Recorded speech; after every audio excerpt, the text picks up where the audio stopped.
नमस्कार, आप देख रहे हैं न्यूज़ 18 इंडिया और मैं हूं आपके साथ गायत्री शर्मा। इस वक्त की सबसे बड़ी खबर बल्लभगढ़ के निकिता हत्याकांड से जुड़ी हुई। निकिता की हत्या के बाद उसके घर वालों की नाराजगी और पूरे इलाके में तनाव को देखते हुए हरियाणा सरकार एक्शन में दिखी।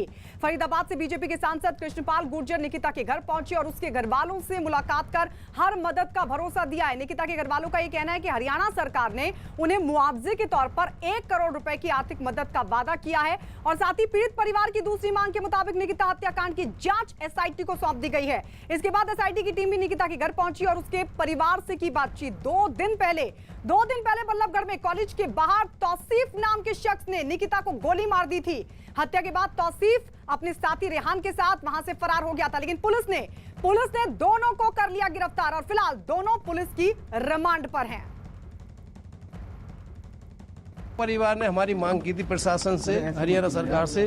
उन्होंने वो हमारी मांगे पूरी मान ली हैं, आश्वासन दे दिया है। क्या हमारी 5 मांगे हुई थी। एक तो एसआईटी की गठन की थी, वो कर दी, और एक अरेस्ट वाली तो अरेस्ट कर दी, और जो एसआईटी कर दी वो अपना काम कर रही है, और इकोनॉमिक आर्थिक मदद के लिए थी, और एक बच्चे के लिए सरकारी नौकरी। हाँ, तो जो आर्थिक मदद की आपने मांग की, हम तो 1 करोड़ की किए। हाँ, तो उसमें सरकार की तरफ से क्या कुछ कहा? तो सरकार का कि हम आश्वासन दिया कि हम जो है वहाँ से बात करेंगे, सीएम साहब से मीटिंग कराएंगे, बात करके जो भी होगा वो हम आपकी मदद करेंगे। इस बीच आपको बता दें, निकिता की हत्या के बाद से उसके परिवार में मातम पसरा हुआ है। निकिता की मां लगातार दोषियों को कड़ी सजा देने की मांग उठा रही हैं। सुनिए क्या कह रही हैं। मुझे इंसाफ चाहिए, मेरी बेटी तो चली गई, औरों की बेटी नहीं। अब अगर ऐसे इंसाफ ना होंगे तो और उनकी बेटी भी जागी और भी माँ इसी तरह तड़पती रहेंगी औरों की। मेरी बेटी गई तो कम से कम और उनकी तो बचे। बेटी बचाओ, बेटी बचाओ। कहाँ से बेटी बचाओ? इसलिए बचाए कि 20-20 साल की करके और एनकाउंटर करवा दे। कम से कम तुरंत एनकाउंटर हो उनका, उन्हें फांसी लगे तो और भी बेटी बचेंगी।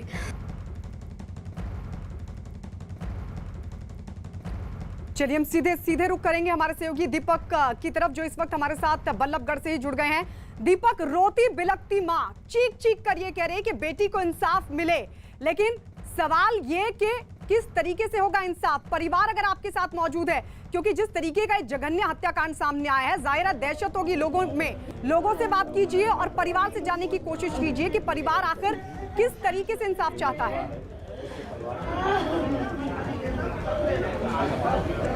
गायत्री, पहले आपको तस्वीर दिखा दें। इस वक्त घर के बाहर ही हम मौजूद हैं, जहां पर शोक सभा जो है वो आयोजित की गई है, और इस शोक सभा के दौरान आप देखिए तमाम लोग यहां पर जमा हैं। परिवार के तमाम लोग हैं, जो मृतका के पिता हैं वो हैं, उनके चाचा हैं, और उनके साथ यहां पर लगातार जो हैं वो लोग मिलने के लिए आ रहे हैं। आस पड़ोस से भी लोग आ रहे हैं और दूर दराज से भी लोग आ रहे हैं। सांसद थोड़ी देर पहले मिल के गए हैं, काफ़ी सारे आश्वासन उन्होंने दिए हैं। और उसके बाद एक तस्वीर और आपको घर के भीतर की दिखाने की कोशिश करते हैं, जहाँ पर माँ है, मृतका की माँ है, जिनका रो कर बुरा हाल है। उनसे बात कराने की कोशिश करते हैं कि आखिर उनका इस पूरे मुद्दे पर क्या कहना है। कोशिश करते हैं कि बात हो जाए। बात हो सकती है? बीपी लो हो गया। तो ये स्थिति है कि हालत देखिए उनकी कितनी ख़राब हो चुकी है। इस वक्त रो कर बुरा हाल है सुबह से माता का। और दूसरी तस्वीर आपको दिखाएं तो बाहर की तस्वीर आपको दिखाते हैं, जहाँ पर परिवार के दूसरे लोग भी यहाँ पर जमा हुए हैं। उनसे बात करने की कोशिश करते हैं। सर, आप बताइए, आप मिलने आए हैं, इस पूरे मामले में जो कार्रवाई हो रही है वो लगता है कि उसमें ठीक कार्रवाई हो रही है? कार्रवाई सही नहीं हो रही। कार्रवाई सही होती तो आज ये आक्रोश नहीं होता हमारे बीच में। हम तो सीधा ये मांग करना चाहेंगे कि फर्स्ट ट्रैक कोर्ट में जाए ना, एक ही सुनवाई में फैसला होना चाहिए इसका। नहीं तो फैसले के लिए राजपूत समाज फिर जो है आगे आएगा। फिर दोनों आरोपी गिरफ्तार हो चुके हैं, गठित कर ली है, परिवार की बात करने की बात करी है। क्या लगता है कि इससे संतुष्ट है परिवार? नहीं, अभी नहीं लगता। अभी हमारी बात हुई है और हम काफ़ी देर से यहाँ पर देख रहे हैं, और सभी में आक्रोश है, और हमारे जैसे भाइयों में, युवा में भी आक्रोश है। पर कहीं ना कहीं कुछ राजनीतिक नेता आके इस बात को कहीं ना कहीं दबाने की कोशिश कर रहे हैं। और मैं तो कहूँगा इसमें कोई गुंजाइश की जरूरत ही नहीं है। जब इतना बड़ा प्रूफ और क्लिप मिल चुकी है तो उसके बाद तो उसको फटाफट से उनको सजा दें। हमारे साथ जो मृतका उनकी सिस्टर भी हैं, मैम आपसे पूछना चाहेंगे, अब एसआईटी गठित की है, मदद देने की बात कह रही है, सांसद साहब से मुलाकात करके गए, अब परिवार क्या चाहता है? अब परिवार की जो भी है ये इन लोगों में ही बात चल रही है। अभी तो एसआईटी गठित हो गई है।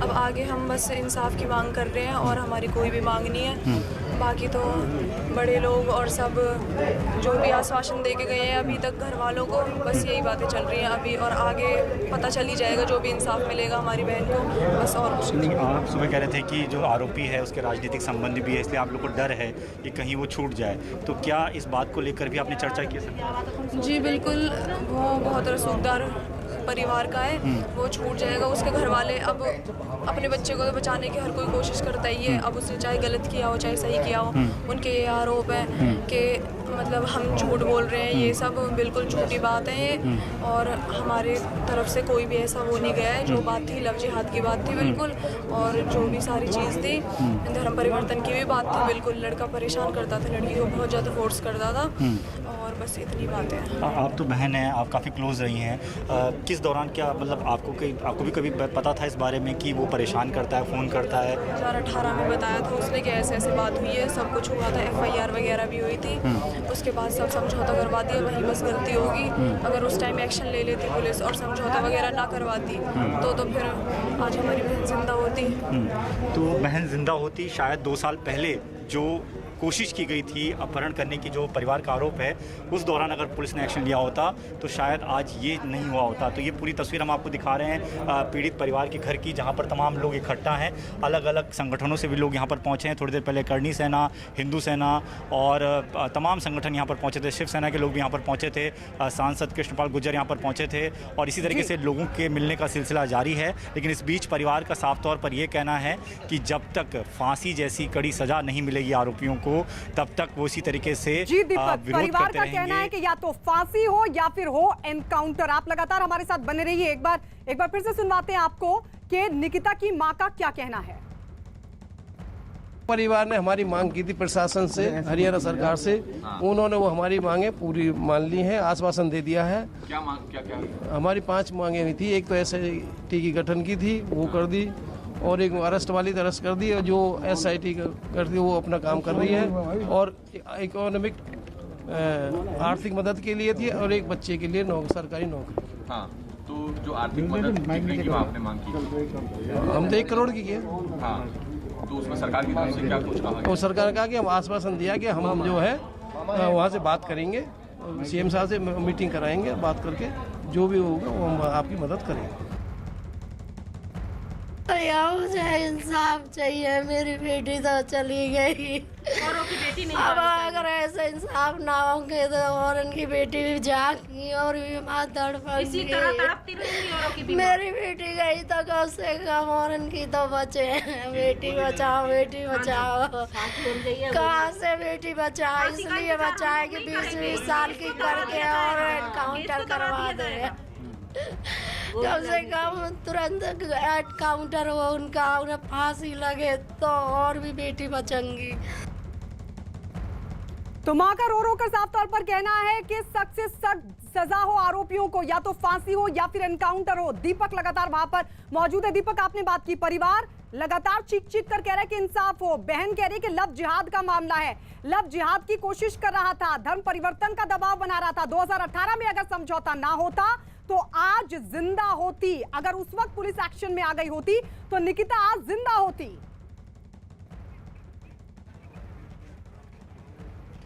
जी, जाहिर तौर पर परिवार का साफ तौर पर यही कहना है, जितने भी लोग उनसे मिलना है, राजनीति से जुड़े हुए, उनका ये कहना है कि धर्म परिवर्तन के मामले से जोड़कर इसे देखा जाना चाहिए, क्योंकि 2 साल पहले भी यही कोशिश की गई थी। और लगातार जो शख्स है, जो आरोपी है, वो लगातार ये कह रहा था कि धर्म परिवर्तन कर दीजिए, शादी कर लेंगे। लेकिन जब वो नहीं मानी तो उसकी हत्या कर दी गई। तमाम लोग हमारे साथ यहाँ पर मौजूद हैं, उनसे बात करने की कोशिश करते हैं। सर, आप लोग मिलने आए हैं, लेकिन जिस तरीके से परिवार आरोप लगा रहा है कि धर्म परिवर्तन की वजह से लगातार कोशिश करता रहा युवक और उसके बाद उसने हत्या कर दी, क्या इस तरीके की जो हरकत हुई है उस पर सरकार कदम उठा रही है? नहीं, सरकार ऐसा कोई भी कदम नहीं उठा रही है, और सरकार ने अभी तक कोई ऐसा बस आश्वासन ही दिया है। और हम लोगों को ऐसा कुछ नहीं लग रहा है कि पहले 2 साल। सर, आपको लगता है कि जो पुलिस कार्रवाई कर रही है, सरकार जो अब कार्रवाई कर रही है, वो काफ़ी है? नहीं सर, अभी कुछ भी कार्रवाई नहीं हो रही, किसी भी तरीके का आश्वासन नहीं दिया जा रहा है। हमारी तो एक यही है कि हमें कोई कोर्ट की तारीख किसी भी तरीके का कोई भी वो नहीं चाहिए, ऑन द स्पॉट फैसला चाहिए। सर, हमें तो ऑन द स्पॉट फैसला चाहिए, उनका एनकाउंटर चाहिए सर हमें। एनकाउंटर चाहिए। हाँ जी सर, बिल्कुल सर, बिल्कुल। चक्कर यह है कि जैसे कि इन लोगों के हौसले बढ़ते जा रहे हैं, आप देख रहे हैं कि वीडियो में दिखाया जा रहा है लड़की को जबरदस्ती पकड़ के डाला जा रहा है, वो लड़की नहीं गई तो उसको गोली मार दी गई। और सरेआम अब पुलिस को सबूत क्या चाहिए ये बताइएगा? उनका तुरंत एनकाउंटर होना चाहिए, तुरंत उनको फांसी होनी चाहिए। ये हमारी मांग है। सारा सोया पड़ा है प्रशासन, खट्टर सरकार ने अभी तक कोई कार्रवाई नहीं करी। भाई जब सारे सबूत तुम्हारे पास हैं तो अब देरी किसकी है? न्याय देर किसके लिए हो रहा है अभी? पता नहीं किसकी। वहाँ तो ये भी उठता है ना कि दिन दहाड़े एक लड़की की हत्या कर दी जाती है, तो पुलिस का वहाँ पर क्या किस प्रकार की कार्रवाई कर रही है? जिस तरह से कॉलेज पास में था और मतलब वहाँ पे जब एग्जाम चल रहा था तो कम से कम उस रोड पे पुलिस वाले होने चाहिए थे, लेकिन पुलिस वाले गायत्री देखिए सभी के अंदर गुस्सा है और सब लोग यही कह रहे हैं कि एनकाउंटर कर देना चाहिए ऐसे आरोपियों को। क्योंकि ये मसला बेहद संवेदनशील हो जाता है, इस लिहाज से जिस तरीके से सामने परिवार ये कह रहा है कि लव जिहाद का मसला था, 2018 में अपहरण की कोशिश, समझौता करवा दिया गया, राजनीतिक रसूख है, लेकिन उस वक्त अगर एक्शन लिया गया होता तो आज निकिता जिंदा होती। इस सब के बीच आपको बता दें, बड़ी खबर इसी मामले से जुड़ी हुई, निकिता हत्याकांड की जांच करने के लिए एसआईटी की टीम बल्लभगढ़ पहुंची है। एसआईटी में शामिल अफसरों ने निकिता के परिवार वालों के अलावा आसपास के कुछ लोगों से भी की है पूछताछ। एसआईटी फिलहाल निकिता के परिवार से हत्या वाले दिन के घटनाक्रम की पूरी जानकारी हासिल करने में जुटा हुआ है। हरियाणा के फरीदाबाद के बीजेपी सांसद और केंद्रीय मंत्री कृष्णपाल गुर्जर ने निकिता के परिवार से की मुलाकात और उन्हें हर संभव मदद का भरोसा दिया। उन्होंने निकिता की हत्या पर दुख भी जताया और ये दावा किया कि हरियाणा सरकार पीड़ित परिवार के साथ है। उन्होंने दावा किया कि जल्द ही निकिता के परिवार की मुख्यमंत्री से मुलाकात करवाएंगे और उनकी सभी मांगों को पूरा करने की कोशिश करेंगे। ये बहुत दुखद घटना है। दिन दहाड़े ऐसी घटना को अपराधियों ने अंजाम दिया है, इससे ज़्यादा मैं समझता हूँ परिवार के लिए कोई आघात हो नहीं सकता। मैं परिवार को आश्वस्त करता हूँ कि हम लोग भी, हरियाणा सरकार भी इस पीड़ित परिवार के साथ है। इनको जल्दी से जल्दी न्याय मिले, सुरक्षा मिले, इस बात का हमने ख्याल रखना है। और एसआईटी की मांग इनकी वो मान ली गई है, फास्ट ट्रैक में जल्दी से जल्दी मुकदमा चले, जल्दी इसका फैसला हो। इस पर भी हम लगातार प्रयास करेंगे कि जल्दी से जल्दी इनको न्याय मिले। और वैसे भी मैं एक बात जानता हूँ, मोदी सरकार और मनोहर जी की सरकार इस तरह के अपराधों के प्रति बड़ी संवेदनशील है। निकिता की हत्या के आरोपियों के परिवार वालों का दावा है कि इस मामले को जानबूझकर धार्मिक रंग देने की कोशिश की जा रही है। आरोपी तौसीफ के परिवार वालों ने उसका बचाव करते हुए दावा किया कि उसका कभी किसी से झगड़ा तक नहीं हुआ था। तौसीफ के खिलाफ 2018 में हुई एफआईआर पर उसके परिवार ने बचाव करते हुए दावा किया कि उस मामले को निकिता के परिवार के साथ बैठकर सुलझा लिया गया था। उसका इतना शरीफ था जी, कोई देखने वाले को किसी को भी नजर उठा के देखता नहीं था। अपने काम से, स्कूल से जाने से मतलब रहता था और कोई ऐसी हरकत कोई उसकी देखी नहीं। कभी उसका गुस्सा भी नहीं देखा, ना कोई ऐसी हरकत देखी। वो बड़े प्यार से रहता था हर आदमी के आगे। इससे पहले उसने यहाँ पर किसी तरीके की कोई वारदात को अंजाम दिया हो, कोई पुलिस थाने में मुकदमे दर्ज हुए हो, कॉलोनी में कोई लड़ाई झगड़ा किया हो? नहीं जी, ऐसा कोई हरकत नहीं देखी, आज तक ही नहीं हुई। और धर्म परिवर्तन करने वालों को क्या 36 बिरादरी चौधरी बनाएगा? उनको उनके घर में से 3-3 एमएलए बनाएगा? ये बड़ी ही छोटी सोच है, ओछी मानसिकता है।